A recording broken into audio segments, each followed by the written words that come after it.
Здравствуйте! Доброе утро!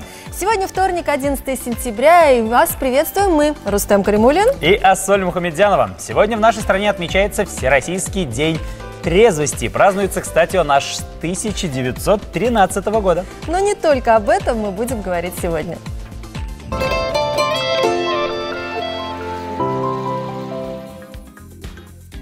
Международный фестиваль мусульманского кино в Казани. Репортаж с церемонии закрытия. Приятного аппетита! Готовим рулет с овощами. Без рецепта. Что такое виниры и как их носить? В Казани завершился 14-й международный фестиваль мусульманского кино. Нашим зрителям каждый день мы показывали самые яркие фрагменты этого кинофорума. Вчера прошла церемония награждения победителей. Давайте посмотрим, как это было. 14-й Казанский международный фестиваль мусульманского кино завершился. В свое время по красной дорожке фестиваля проходили такие мегазвезды, как Катрин Денев, Эдриан Броуди, Марк Дакаскос, Изабель Аджани и многие другие. В этом году на церемонии закрытия не звучало столь громких имен, но зато сам фестиваль стал узнаваем и популярен в международном киносообществе. В частности, актер Шон Стоун приехал в Казань не в качестве приглашенной звезды, а как актер фильма, представленного на фестивале. Вместе с режиссером Ануаном Смаином и актрисой Аминой Жаман они представили картину «Время битвы», которая рассказывает о встрече беженца из Ирака и американского ветерана войны в той же стране. Судьбы обоих искалечены. Но фильм не обвиняет ни одну из сторон, он лишь призывает людей понять, что в войне не бывает выигравших. I love Kazan. This is my very first time in Kazan, in Russia. It's a very peaceful city. Its people are very generous. Очень красивые и щедрые люди. And then clearly, you know, we came to the festival. We're really enjoying it. We got to meet some very interesting filmmakers, actors, producers. Alfia took very good care of us. She took us to different places. She was very generous with her time. So I love it here. I love it here. Yeah. Мне очень нравится здесь. Альфия нас повезла в очень много разных прекрасных мест. Очень много нового мы увидели, и мы здесь познакомились со многими продюсерами, режиссерами, коллегами. И нам нравится и фестиваль, и Казань, Татарстан. I think Kazan is built like the future city. It's like from the future. Казань так построена, как будто это город будущего. Положительными эмоциями о Казани вообще и о фестивале в частности делились члены жюри и участники. У нас участвуют самобытные, оригинальные, национальные фильмы. То есть наш фестиваль даже может называться не просто фестиваль мусульманского кино, а фестиваль национальных фильмов. Вот это в этом исключительность нашего фестиваля. Здесь такое количество народа разнообразного, со всей планеты вообще. Совершенно нахожусь в восхищении. Я как будто вот вглубь вошла вот в каждую страну. Потому что проблемы везде в принципе одни и те же. Если это раскрывается через семью, через какого-то человека, то ты переживаешь, конечно, за всех и понимаешь, что все мы едины. И это, наверное, самое главное, что вот должно быть после такого фестиваля. Все люди Казани, все казанские были очень прекрасные, хорошие народы, гостеприимный народ. А вот программный директор фестиваля, известный российский кинокритик Сергей Лаврентьев, отмечал, что фестивалю нужны перемены. Там есть еще много куда развиваться, так бы я сказал. На мой взгляд, надо немножко фестиваль сделать более компактным, он очень разросся излишне. Конечно, нужно не считать количество заявок, чем занимаются все, везде и всюду, а самим отбирать картину уже пора. Я давно об этом говорю, как только я появился здесь лет 15 назад. Но как-то никто не слушает. Вместе с тем Сергей Лаврентьев отметил растущий уровень татарстанских кинематографистов. Когда не было фестиваля, то и кино не было.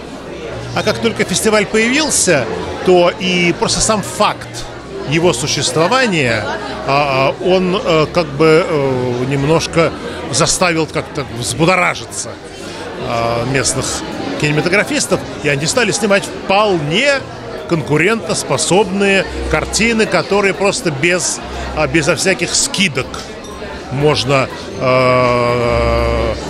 говорить о том, о которых без всяких скидок можно говорить как, ну вот, о хороших картинах.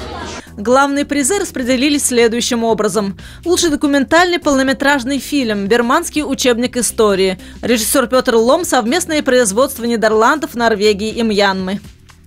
Лучший документальный короткометражный фильм «О чем грустит наш дом». Режиссер Кистен Гайнет, Россия, Башкортостан. В номинациях «Короткометражное игровое кино» жюри фестиваля решило присудить 2 приза. Так, лучшими игровыми короткометражными фильмами стали «Алива Саада» режиссера Ахмеда Заири, Иран, и «Бисмилла» режиссера Алессандро Гранде, Италия. А лучшим игровым полнометражным фильмом стала картина «Ласковое безразличие мира» режиссера Адельхана Ержанова, совместное производство Казахстана и Франции. Татарстанский фильм «Мулла» взял приз в номинации «Лучший режиссер полнометражного игрового кино», а также специальный приз президента Республики Татарстан за гуманизм в искусстве. Фестиваль прошел в этом году в 14-й раз. За эти годы стало привычным, что осень в Казани начинается вместе с этим международным кинофорумом. Однако следующий 15-й фестиваль изменит традициям. Президент республики Рустам Минниханов лично обратился к организаторам с просьбой приурочить его ко времени проведения в Казани Международного экономического саммита стран исламского мира. Будем надеяться, что это подарит фестивалю новые возможности. Здравствуйте, наша программа продолжается, и мы встречаем нашего утреннего гостя. Это Амир Галиаскаров, признанный лучшим режиссером полнометражного игрового фильма на фестивале мусульманского кино за фильм «Мулла». Доброе утро. Доброе утро, Амир. Мы вас, конечно же, в первую очередь поздравляем. Вот скажите, пожалуйста, как критики высказались о вашем фильме? Ну, фильм пришлось так много народу, что пришлось его показывать в 2 залах одновременно. Это даже не было запланировано, поэтому немного перенесся. Но я критиков особо не читал еще, особо рецензий, но тем не менее, мне куда важнее зрительский отклик. Мне кажется, он более чем положительный. А как зрители реагировали? Зрители реагировали прекрасно. Кто-то говорил, что плачет в конце, там одна эмоциональная сцена есть, и это доказывает, что мы сделали все правильно. Да, я тоже слышала, что зрители многие рыдали. Амир, смотрите, вот вы обратились к такой очень интересной, уже знакомой нашим зрителям теме. Скажите, пожалуйста, актуальна ли она вот на сегодняшний день? Хоть и насколько? Туфан Минулин хоть и писал о 90-х годах и пытался показать разруху, и как Мулла пытается поднять деревню, которая умерла после развала Союза. И сейчас такое уже не особо актуально. Сейчас татарские деревни выглядят просто потрясающе. И мы очень долго искали локации, которые выглядели плохо, потому что в деревнях татарских выглядит все более-менее хорошо, даже прекрасно, я бы сказал, в сравнении с другими деревнями России. И тема, конечно же, актуальна. Тема фильма вечная, о добре. Уж, конечно, не о добре и зле, а о том, что ислам — это не только религия, но еще и вера, и она должна быть в сердце, а не только когда там человек следует каким-то писаниям. Канонам и установкам. Да. А почему вы решили именно все же снять эту историю? Все же в Татарстане довольно часто к ней обращались. Да, я-то к этой истории только примкнул в прошлом году, а так идею развивал Марат Ахмедшин, продюсер, композитор фильма, автор идеи. Он несколько лет искал финансирование, и когда уже встретился с Мелишой Тугановой, они уже вместе нашли финансирование, и я совместно с Рамилем Фазлыевым, главным актером, уже занимались режиссурой этого фильма совместно. И эта идея принадлежит Марату, он давно ее вынашивал, и вот он ее выносил, и ему...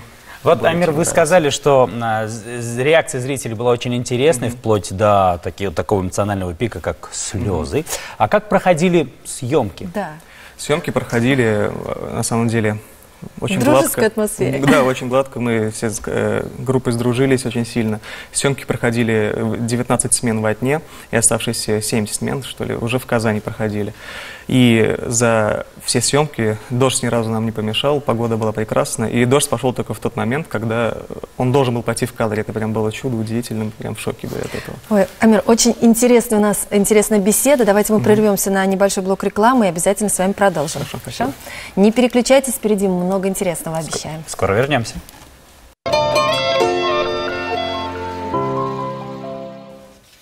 Здравствуйте, мы продолжаем, и у нас в гостях Амир Галиаскаров, лучший режиссер, победитель номинации на международном фестивале мусульманского кино. И мы продолжаем обсуждать его фильм «Мулла». Скажите, пожалуйста, почему вы изменили финал истории? Ну, есть честная версия, есть такая, которую мы обычно рассказываем. Так должно, наверное, быть у режиссера, чтобы был выбор, да? Какой именно финал? На самом деле, когда Мельшай Туганова и Марат Ахмедшин искали финансирование, и они в итоге дошли до Рустама Галича Минниханова, он прямым текстом сказал: пусть Мулла в конце живет. Вот. Но, тем не менее, даже если бы он так не сказал, мне кажется, было бы логичным его оставить жив, потому что все-таки те времена стали лучше, и финал лучше оставлять более позитивным, нежели был, который изначально у Тфан Минуллина. Мы этому очень рады. Да. Да. Какова дальнейшая судьба фильма? Увидят ли его российские зрители? Да, во-первых, он уже, допустим, 2 недели назад выиграл награду за лучший фильм, за лучшую актерскую работу в Оренбургском кинофестивале, взял «Сарматского льва» золотого. И, конечно же, с октября или ноября этого года планируется прокат в Татарстане, а может уже и в России. Сейчас переговоры с прокатчиками идут, хотя пробиться, конечно, тогда довольно сложно. Блокбастеры, они монополисты.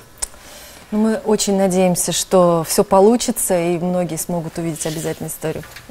Ну и давайте мы уже узнаем, и пусть наши зрители тоже узнают, чем же сейчас будет заниматься победитель номинации «Лучший режиссер» Международного кинофестиваля. Да. Какие у вас дальнейшие планы? Ну вот я в августе этого года уже отснял новый короткометражный фильм, и сейчас занимаюсь его монтажом, надеюсь, у него тоже будет интересная судьба. Будем стараться сделать из этого хороший фильм. А так будем искать финансирование на дальнейший проект полнометражный. Надеюсь, когда-нибудь вы его увидите, называется «Алюминиевая лихорадка». О чем проект? Он рассказывает тоже о 90-х годах, где 2 мальчиков занимаются воровством металла в садовых сообществах. И как это, их жадность приводит их, конечно же, не к печальному, но не очень хорошему финалу. Ну, такая, если честно, актуальная история актуальная, до сих хоть пор, и немного кстати. комедийная будет. Ну вот то, что я проследил, исходя из нашего разговора, это то, что, во-первых, вас очень вдохновляет 90-е, а во-вторых, у вас очень продуктивно получается август. Как мы знаем, фильм «Мулла» снимался в прошлом августе. В этом августе вы уже снимали очередной свой проект и готовится. Я думаю, мы будем ждать, Амир. Мы будем ждать вас на следующих фестивалях, на разных международных кинофестивалях. И, конечно же, будем ждать у нас в эфире. Что ж, поздравляем вас, спасибо, что пришли к нам. Ну а мы продолжаем, и сейчас гороскоп. Спасибо большое. Овны. Хороший день для отдыха, прогулок, путешествий. Не исключены финансовые выигрыши, удачные покупки. Проведите день с семьей, общение придаст вам сил. Тельцы. День благоприятен для любого общения. Не исключено появление в вашей жизни влиятельных людей, которые окажут помощь в делах. Успех вероятен в проектах, требующих нестандартного подхода. Близнецы. Трудный день. В любом деле рекомендуется действовать старым проверенным способом и избегать экспериментов, к которым вас будут подталкивать коллеги и близкие. Звезды рекомендуют уединение и тишину. Раки. Эти сутки предоставляют вам возможность радикально изменить судьбу. Надо всего лишь сделать выводы из совершенных ошибок. Это день накопления опыта и мудрости. Лев. День проверит ваши деловые качества. Сегодня сидеть сложа руки не придется совсем. Осуществляются заветные мечты, а планы приобретают реальное очертание. Действуйте. Девы. Вторник покажет, насколько гармонична ваша жизнь. Следует проанализировать причины дискомфорта и выявить пути их устранения. Все просто. Мы продолжаем. Время говорить о здоровье в нашей программе.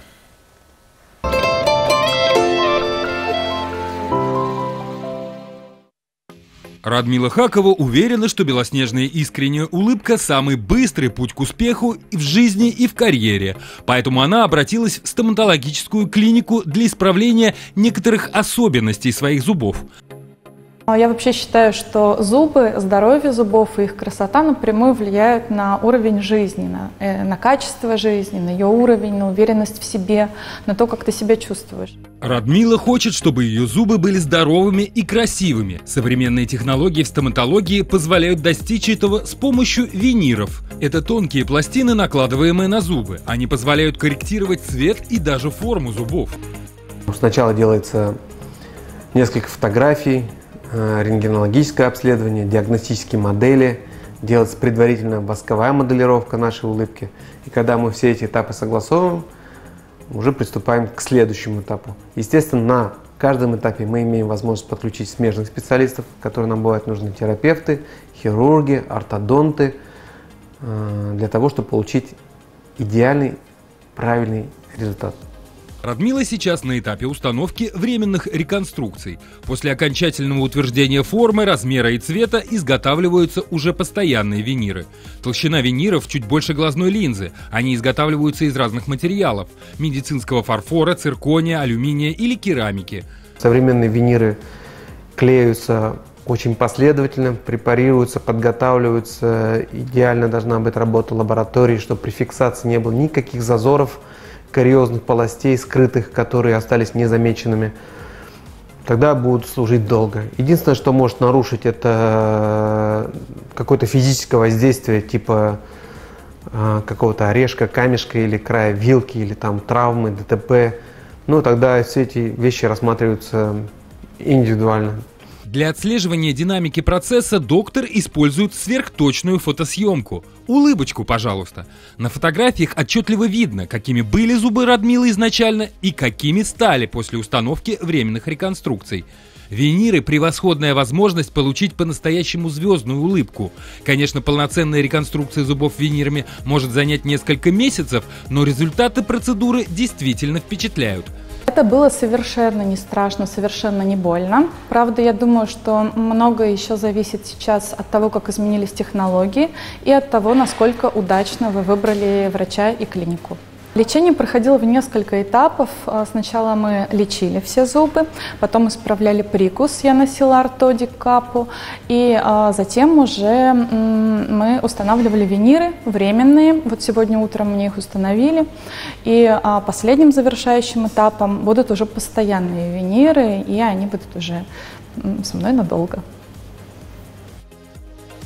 Есть теория, что люди, которые часто улыбаются, чувствуют себя счастливыми, несмотря ни на какие проблемы и сложности. Виниры – неплохое решение, чтобы стать увереннее в себе. Встречают все-таки по одежке и внешнему виду, а уж затем можно представить окружающим и весь свой многогранный внутренний мир.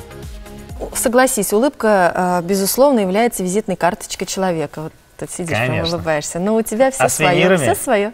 Голливуд становится ближе. Прекрати рекламировать Голливуд. Наша программа продолжается. И сейчас расскажем историю очередных счастливых людей.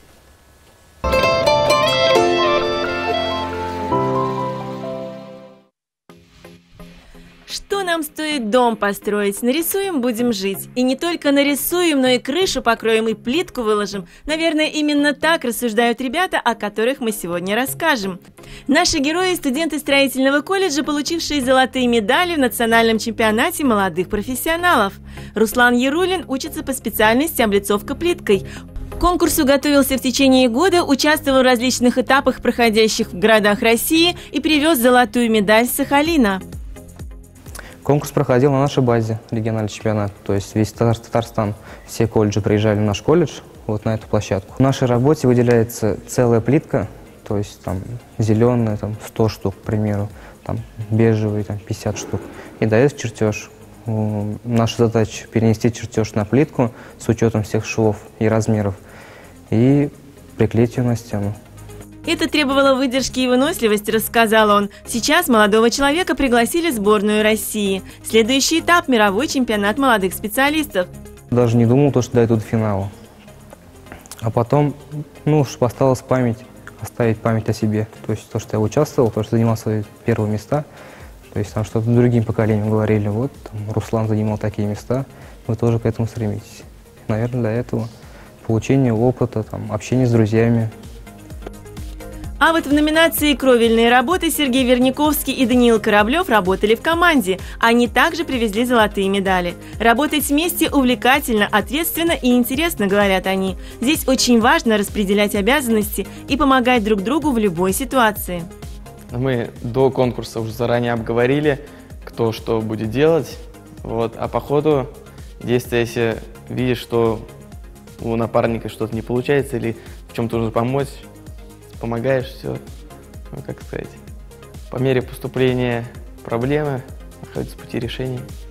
В команде намного легче, и второй участник помогает, пусть помогает мне сделать, потому что одному это сложно будет намного, и даже на тренировках, когда кого-то не бывает, и уже неохота тренироваться, потому что командная же работа называется все-таки.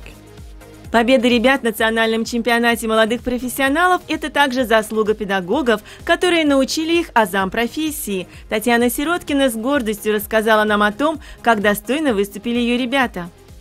Первое место – это, наверное, самая высшая ступенька на пьедестале. Если это самое высшее, значит и самая лучшая команда. Пожелаем ребятам и дальше развивать свои профессиональные навыки. Ну а мы, в свою очередь, будем следить за их успехами. Здравствуйте! Мы продолжаем, и у нас в студии гость. Это Карина Халеева, участник компетенции предпринимательства чемпионата Евроскиллс Будапешт-2018, студентка Казанского инновационного университета. Доброе утро! Скажите, пожалуйста, какой проект вы готовите для выступления в Будапеште? На самом деле мы не знаем, какой проект мы будем показывать, потому что в российском чемпионате, да, действительно, мы идем с заготовками и показываем то, что уже наработали за это время. На чемпионате Евроскиллс направление, в котором нам необходимо создать бизнес, будет задано в первый день чемпионата. Да, поэтому, конечно, на тренировках мы отрабатываем какие-то схемы, но, безусловно, мы должны быть готовы к тому, что мы не будем знать вообще ничего о направлении, в котором необходимо делать бизнес, и создать его с нуля. А вы уже знаете соперников, с которыми будете конкурировать на этом чемпионате? Да, это, безусловно, очень сильный год в этом будет, на этом чемпионате. Во-первых, это Черногория, которая побеждала уже в 2016 году на Евроскиллс.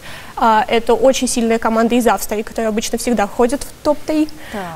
Это команда Швеции и Финляндия. Финляндия вообще является мамой всей компетенции, потому что она создана была именно в Финляндии, и, безусловно, этот год будет очень интересным. Так, интересно. А на каком языке вы общаетесь? На английском? Да, все проходит полностью на английском, и мы должны будем показать и все модули представлять на английском языке. А мы верим в вас. Очень не сомневаемся в вашей победе. Как проходит ваша подготовка к чемпионату? Каким образом проходит вот этот подготовительный весь этап? Да, получается ли совмещать с учебой? Да, на самом деле последние 2 года, мне кажется, это уже одна сплошная тренировка WorldSkills, особенно когда мы начали готовиться к Евро. Я буквально живу на 2 города, Москва-Казань, Москва-Казань, постоянные тренировки, постоянный интенсив. И, безусловно, конечно, мой вуз очень меня поддерживает в этом плане, и они знают, что для меня это очень важно. И, по сути, вот Евроскиллс — это так звездный час моих последних 2 лет моей работы, поэтому действительно, я сейчас иду на красный диплом, мне это никак не мешает, я учусь на менеджменте организации, так что это очень достаточно схожие навыки и компетенции я получаю на чемпионате, поэтому мне достаточно легко учиться. Знай наших. Это 100%. Вот вы стали лучшими в России по итогам чемпионата «Молодые профессионалы WorldSkills Russia». Расскажите, где и как проходил этот этап? Это было в мае 2017 года, проходил он в Краснодаре. На самом деле, к тому этапу мы уже были более чем готовы, мы были абсолютно уверены в победе, мы шли на золото, и как бы о других местах не думали вообще. И, конечно же, когда все скандируют «Татарстан», все кричат твое имя, это вообще просто невероятные эмоции. И сейчас, как такое, когда себя начинаешь подбадривать к Евроскиллсу, начинаешь вспоминать и вот в голове прокручивать эти моменты, чтобы это произошло снова, и как-то визуализировать это все, это, конечно, действительно помогает очень сильно собраться к этому чемпионату в Будапеште. Ну это круто. Вот я смотрю на вас, у вас глаз горит, эмоции просто переполняют, и вы действительно заражаете вот этой вот энергетикой своей просто все вокруг. Мы желаем, конечно же, вам удачи, победы, и впереди, конечно, пусть вас ждет светлое, счастливое будущее. Спасибо большое, спасибо. Успехов вам, спасибо. Ну а сейчас слово детям. Что же интересного они нам расскажут сегодня, интересно?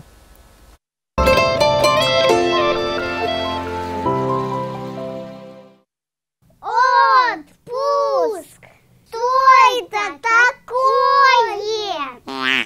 Отпуск — это как будто бы ты осталась дома и болеешь. А еще можно отдыхать в парке или на даче у бабушки на даче. А если ты учишь английский или китайский, то ты не отдыхаешь, а работаешь. Отдыхать можно по-разному. Если ты дома, можно отдыхать дома, лежать на кровати и есть вкусную пиццу.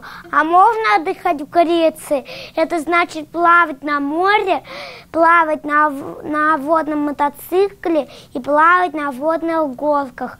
В Греции отдыхать круче, потому что там все есть. Отпуск — это очень хорошо. Его любят все дети, потому что с родителями они ездят по всем странам. А для родителей отпуск — это отдыхать дома и даже не варить кашу. А я хочу, чтобы отпуск был не 10 дней, а 100 сексиллионов дней. Это такая большая цифра. Как я его понимаю? Ведь Конечно. что в отпуске не 10 дней, а 100 триллионов дней. Прекрасно. Жить в отпуске. Это будет наш следующий сюжет. Нет, конечно. Дорогие зрители, сейчас вас ждет небольшой блок рекламной информации, а дальше вы узнаете, как подобрать джинсы под тип фигуры. И какими правильными привычками нужно срочно обзавестись. Не переключайте.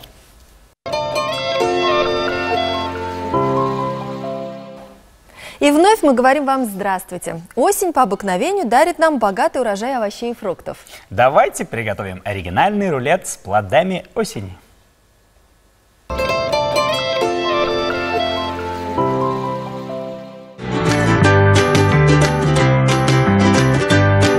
Мы решили приготовить классический ролл с омлетом, помидорами и зеленью, поэтому сейчас мы нарежем помидоры и заболтаем яйца. И начнем тогда. Ваш завтрак, который именно ваш, белковый либо углеводный, он будет очень хорошо насыщать, и вы не будете чувствовать чувство голода, чувство очень долго. Целый день. Целый день, ну, вряд ли, до следующего перекуса. Поэтому да. Наташа, что ты еще очень любишь на завтрак? Расскажи. Сыр. Сыр? Вот, да. Без сыра, наверное, я не могу на завтрак. Мы его обязательно добавим в наш ролл, специально для тебя. Класс! Ну и вообще сыр с яйцами, это вкусно,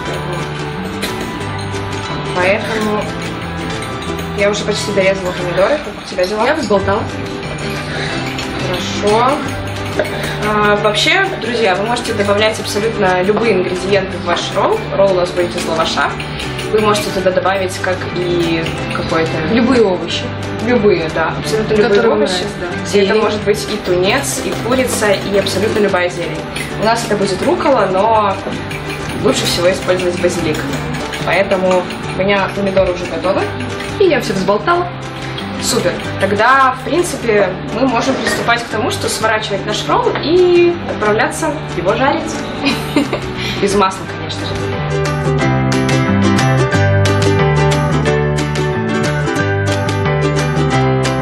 Вот такой симпатичный яичный блинчик у нас получился. И, в принципе, нам осталось только порезать сыр, и наш ролл почти готов. Я пока переложу его. Я готовлю для нас двоих с Наташей. Резать можно сыр как ломтиками, так и... как в душе угодно. Так, у нас будет очень яичный. Давай сразу положу сыр, чтобы он не расплавился, да. И выкладываем помидоры. После этого нам нужно будет наш ролл еще раз обжарить немного на сковороде, чтобы он тоже был хрустящим. Давай подготовим зелень. Давай. И вы можете также добавить ваши любимые специи. Это может быть как базилик, как перец. В принципе, я предлагаю не резать зелень, а положить ее... Да, давай.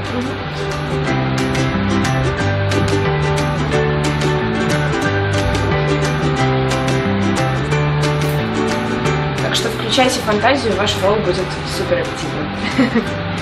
Готово. И теперь осталось его только скрутить.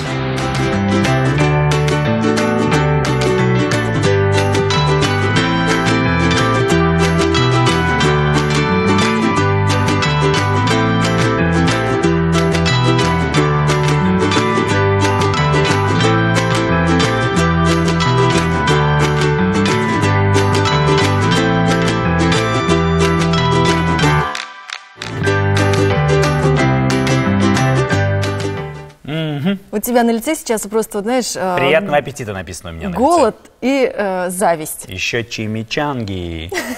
Продолжаем нашу программу. ВЦИОМ провел очередное исследование и выяснил, что только каждый 100-й россиянин считает себя вегетарианцем. При этом половина опрошенных уверена, вегетарианство – это исключение из рациона только мяса и рыбы. Вот так. Еще 45% сказали, что в список запрещенных для вегетарианцев продуктов входит любая пища животного происхождения, а 39% выразили уверенность, что вегетарианство вредит здоровью. Причем чаще такое мнение высказали молодые люди в возрасте от 18 до 24 лет. 27% уверены, что вегетарианство вообще не оказывает никакого влияния на организм. Например, с его помощью нельзя похудеть. Вот так. Наш следующий сюжет для людей с любой фигурой. Как подобрать модные джинсы.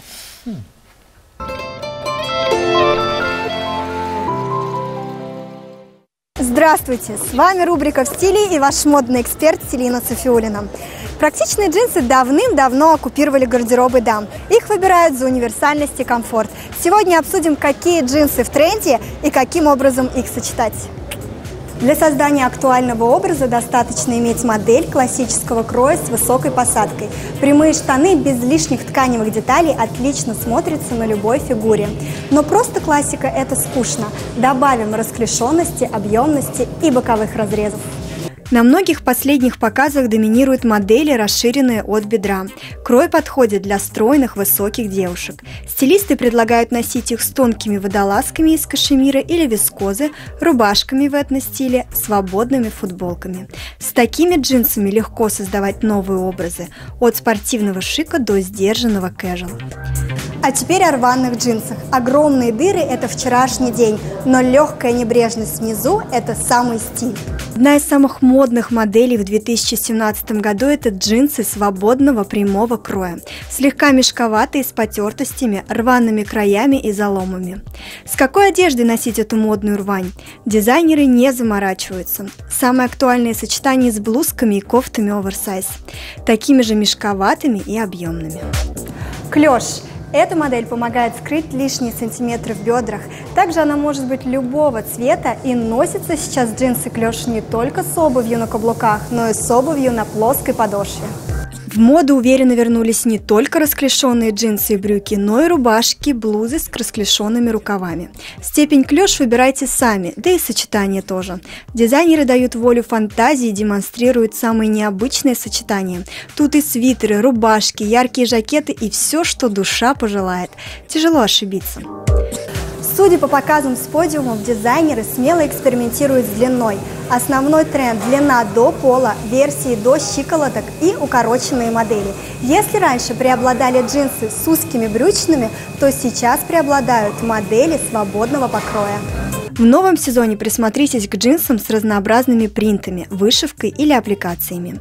Модные джинсы сезона могут быть клетчатыми или полосатыми, или стать настоящим произведением искусства благодаря замысловатым узорам или необычному декору.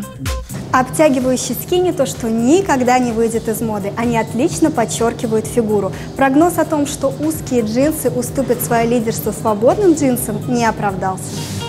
Такие джинсы предлагаю носить с шифоновыми блузами, вязаными пуловерами, джинсовыми рубашками. И еще одно. Джинсы скини можно смело сочетать с юбками или прозрачными шифоновыми платьями. Но нужно делать это умело. С вами была я, Селина Софиуллина, и помните, быть в стиле – это просто.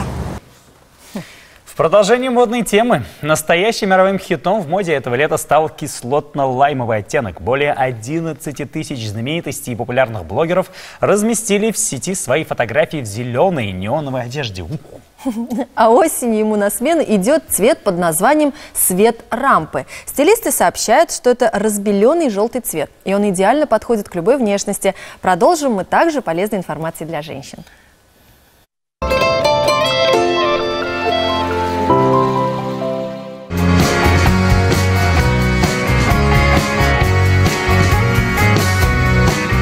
Что интересного произошло в вашей жизни за эти недели? Надеемся, вы не забываете работать над собой и приобретать новые полезные привычки, потому что сегодня мы подготовили для вас еще 10 пунктов для самосовершенствования. Поехали! Привычка номер 1. Не забывайте регулярно менять губки и мочалки для душа. Поролоновые – каждый месяц, мочалки-жгуты из натуральных материалов – каждые 6 месяцев, нейлоновые – каждые 3-4 месяца. В противном случае вы рискуете растирать по телу огромное количество бактерий и микробов, которые крайне быстро размножаются в условиях ванной комнаты.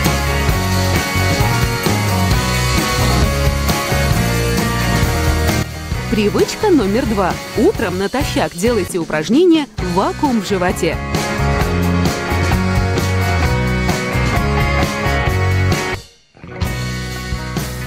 Привычка номер 3. Планируйте свое питание.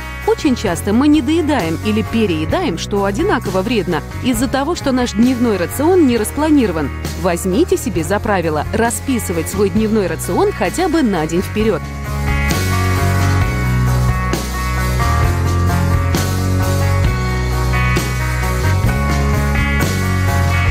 Привычка номер 4. Пользуйтесь зубной нитью. Это не только большой вклад в здоровье полости рта, но еще и привычка, которая делает вашу улыбку красивее.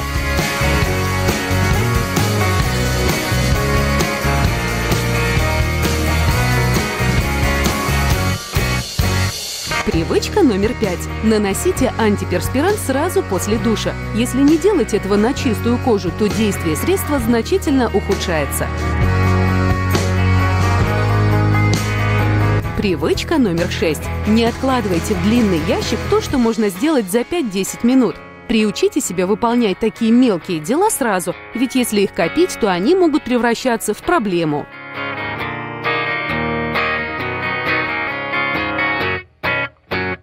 Привычка номер 7. Регулярно проходите медицинские исследования, делайте анализ крови и посещайте основных специалистов. Как бы банально и избито это ни звучало, но нет ничего дороже нашего здоровья. Привычка номер 8. Ежедневно питайте брови и ресницы с помощью касторового масла.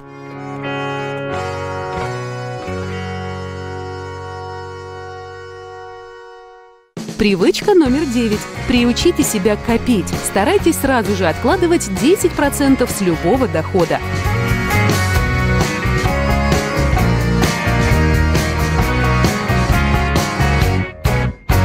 Привычка номер 10. Выключайте или приглушайте свет за 30 минут до сна. Это поможет организму настроиться на отдых. Вы будете проще засыпать, а это значит, что качество вашего отдыха улучшится. Спасибо за просмотр и до встречи в новых выпусках.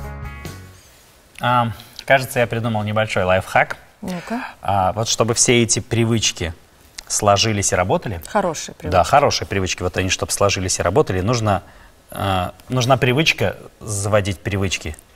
Так, ты лучше помолчи, Это будет прилично. а мы узнаем, что интересного происходит в нашем городе.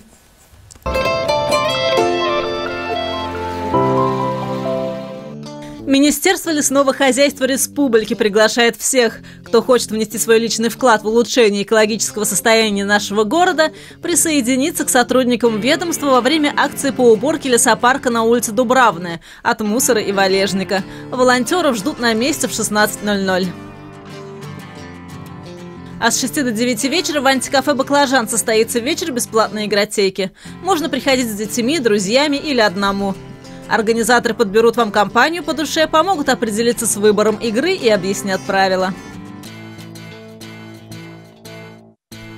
В парке «Черное озеро» в 6:30 вечера начнется лекция «Как полюбить современную архитектуру». Гид по архитектурным течениям 20 века. От историка инженерии и автора проекта «Москва глазами инженера» Айрата Багаудинова. На ней вы узнаете, какие потрясающие инновации кроются в архитектуре модерна. Откуда взялся архитектурный авангард. Что на самом деле скрывается за понятием «советский модернизм». Эта бесплатная лекция будет интересна и знатокам архитектуры, и тем, кто просто хочет лучше знать свой город. Ну а сейчас мы предлагаем вам ознакомиться, что же предлагает телеканал ТНВ сегодня своим зрителям. А завтра Маню из больницы выписывают. Понимаешь? Понимаю, разберусь как-нибудь. Вот дура. Она же здоровая, как слон. Ну, я охрану, конечно, предупредил. Но ты это сама поостерегись. Ну, я же не могу к тебе личного телохранителя приставить. Отношения между Мариной и Маней Питак накаляются до предела. Тем временем Глеб заводит роман на стороне. Об этом узнает Светлана. Дорога в пустоту сегодня в 9:00. Он из Питера. Его зовут Артем. Артем Виноградов. Мы познакомились на пляже И влюбились. Нет. Сначала он вообще показался мне каким-то... Не то чтобы некрасивым, неприятным. Вот что-то отталкивающее было в его внешности. Но он так уверенно себя вел, что я просто не могла сказать ему «нет». Как-то неудобно было, что ли. К психологам обращается девушка, которая собирается замуж за богатого, но жестокого человека. В отчаянии она решает расстроить свадьбу. Ей в этом деле решает помочь Константин. Группа «Счастье» смотрите сегодня в 12:00. Что символизирует крест в православии? В чем смысл знамения? И как выполнять его правильно? Не от мира сего. Сегодня на ТНВ. Ну а сейчас продолжение астропрогноза в завершении нашей программы. Весы. Хороший день для развития и укрепления связей и контактов. Продуктивными окажутся поездки, переговоры. Договоры, заключенные в этот день, вероятно, будут иметь хорошие перспективы. Прекрасный гороскоп. Скорпионы, всеми силами избегайте скандалов. Это день, когда вы не способны объективно оценить свою правоту. Поэтому поменьше эмоций. Спокойнее. Стрельцы, смело начинайте осуществление любых проектов, но целенаправленно расходуйте силы. На этот день рекомендуется назначить важные дела. Они дадут максимальный эффект. Козероги, вторник – один из самых ответственных дней в месяце. Сейчас закладывайте основы для получения результатов. Время трезво оценить, сколько усилий придется приложить для осуществления задуманного. Поменьше суеты. Водолеям нужно сегодня предпринять соответствующие шаги и заложить основу будущих побед. Но не беритесь за то, в чем вы некомпетентны. Рыбы, сегодня вы сможете сделать все, что задумали, проверить свои возможности и запланировать будущее. Это день совершенствования в любом виде деятельности. Это все, о чем мы хотели рассказать вам сегодня. А вот что вы увидите завтра.